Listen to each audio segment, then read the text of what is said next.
Welcome back to your Feel Good Breakfast show, Expresso on SABC3. We're mixing it up with the BEE team. I-breakfast eyondlayo ekuseni kumhlobo wenene. Abaphulaphula bonke siyanamkela. I love saying that. I love saying abaphulaphula. After he told me that, of course, we're talking about celebrating 55 years on air since 1960. That's how big Umhlobo Wenene have been doing it. And of course, there have been celebrations all across the country, and you've been getting involved in communities as well. Tell me, what's the reaction like? Because I know this, whenever I go to gym, I take a taxi from Sea Point to Green Point.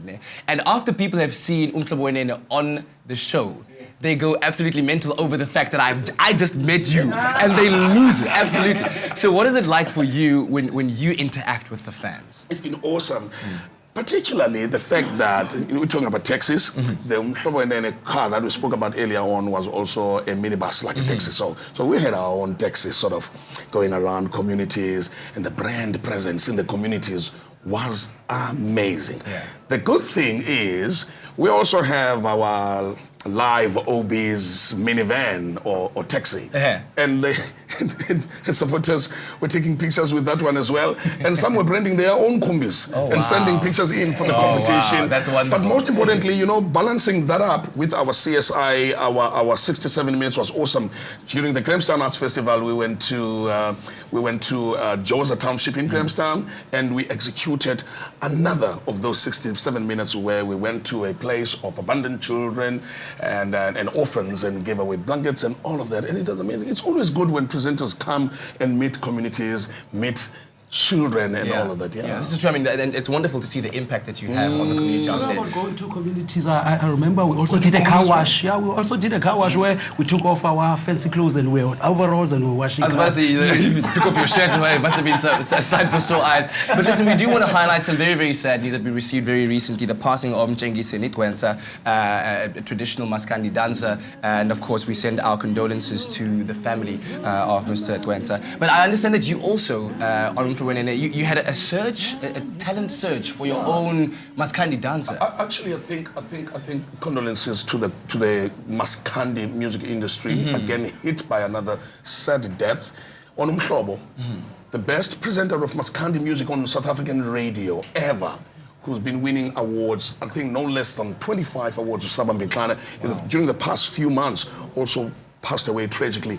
And the most interesting thing was how the listeners recovered from that, and how the station embraced listeners in participating in terms of identifying Sabam Biklana's replacement. And so the listeners were voting for people who they thought from community radio stations should replace Saba. Oh, wow. And so it was a listeners' project. They did it, they ran it successfully, and I'm pleased to tell you that we have Godla as the new presenter, Maskandi. Fantastic. Now, and it was a highlight, just getting the listeners behind the selection process so that by the time the people at HR do their stuff, the listeners identify the talent part of it. Yeah. And then also, tell me about why you as Umhlobo Wenene see it so important to promote traditional music in South Africa, Bas? Yeah, well, it's one of our strongholds, when you talk about traditional music, because Umhlobo Wenene, mainly we cannot run away from the fact that it's how can I put it? It basically is in the Eastern Cape, and most of the people in the Eastern Cape are from the rural areas, and the kind of music that they can relate to is actually Maskandi music. Yes, most artists might sing in Zulu, but you'll be surprised that most of those artists come from the Eastern Cape.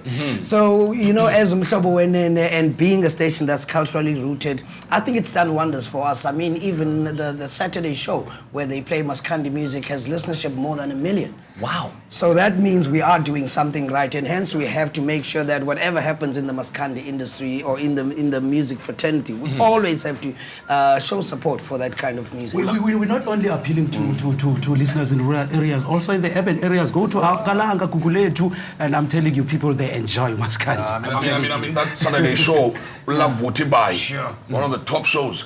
And when we say Love Vutibai, we don't want to encourage you to start burning PE now. No, please. No, that's literal interpretation. No, those that have set PE on fire, you must stop it. Because we didn't imply you must burn schools in PE and all of that. We Love Vutibai is a success story of a radio show. Indeed. But we do have some more entertainment news, local entertainment news to report on rather sadly, starting off first, that one of our top hip-hop DJs and content producers at C Live, called C Live Chabalala, has lost his 11 11-year-old son in a tragic blaze that engulfed his Bes Valley house on Monday. And he did sustain burn injuries to his arms and possible smoke inhalation when he tried to save his son, Nadif Kholeng, from the fire, which was started at the house. And Kholeng died in the fire while Chabalala was taken to hospital. So very, very sad news there.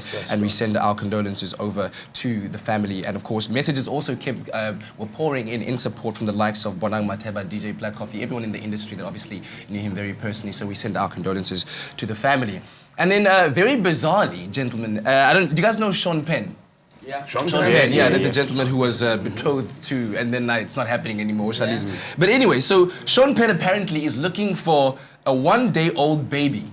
Right? This is very weird. So, so Sean Penn is coming back to Cape Town. He's filming, or he's reshooting some scenes from The Last Face, a movie that he was busy with, and he's looking for a one-day-old black baby to film. This is one of the weirdest requests ever. And apparently, if you do know a one-day-old black baby, or you are the parent, do you? In the team, Mafa is the one that's currently busy. I'm the busiest.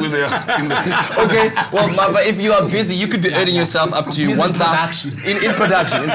You could find yourself earning 1,500 rand a day. Okay, wow. And you are actually allowed to be on set while filming actually happens if you would just give the services of your one-day-old baby to this film. Would you consider? I'll do my best. You do your best. Okay. 1,500 is too little. And I mean dollars.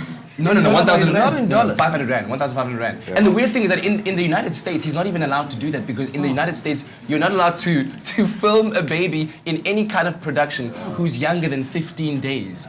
And but I'm just, one-day-old baby is just weird, guys. Yeah. What I want to know is that, is there a cut-off date? Is there a day that he knows that he's going to start doing the production? Or? Dude, I don't know. I'm just saying, the word is out there on the street. So if you find yourself... do anything for money. That's more than 30,000 a month. 1.5 per day, Baba. Just, you got to make sure that your child keeps making mistakes so that they do reshoots. And then you can come back the next couple of days.